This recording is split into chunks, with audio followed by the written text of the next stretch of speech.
ვფიქრობ, რომ ჩვენ ყოფილი ვართ იქიდან გამომდინარე, რომ ცვევა რაც საკითხები და აპელა მაქსიმალურად შევეცადოთ შეგვესრულებია, ყოფილიყო ინტენსიური გრაფიკი, მასთან დაკავშირებით თამაშის რაოდენობა ბევრი ყოფილიყო და სიჩქარე ყოფილიყო რაც შეიძლება მცირე.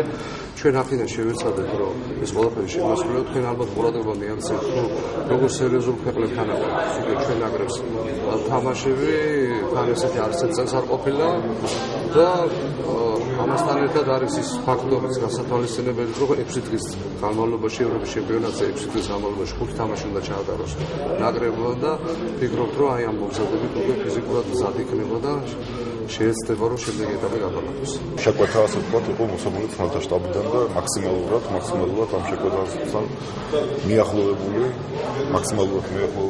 მოსამზადებელი გეგმა უკვე დღეს გამოცხადდა. თვისა და 10 დღის განმავლობაში გუნდი გაივლის შეკრებას და ითამაშებს 11 ამხანაგურ მატჩს. რაც შეეხება ცვლილებებს, ჩვენი მხრიდან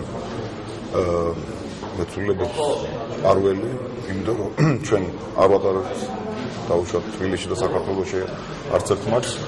თუ რაღაც ფორს-მაჟორული სიტუაცია შეიქმნა და რომელიმე ქვეყანა მის ტურნირს ატარებს ან ამხანაგური მატჩი აქვს დაგეგმილი რამე შეცვალა, ეს უკვე სამწუხაროდ ჩვენზე არ იქნება დამოკიდებული. მე ვფიქრობ, რომ გეგმა არის ნორმალური, ახალარი არის გეგმა არის მიახლოვებული კიდევ ერთხელ ვიტყვი ფრონტა შტაბის მოთხოვნასთან და ახლა დანარჩენი უკვე ამ გეგმას უკვე შესრულება ჭირდება. ეს როგორ შესრულდება, ეს უკვე მეორე საკითხია.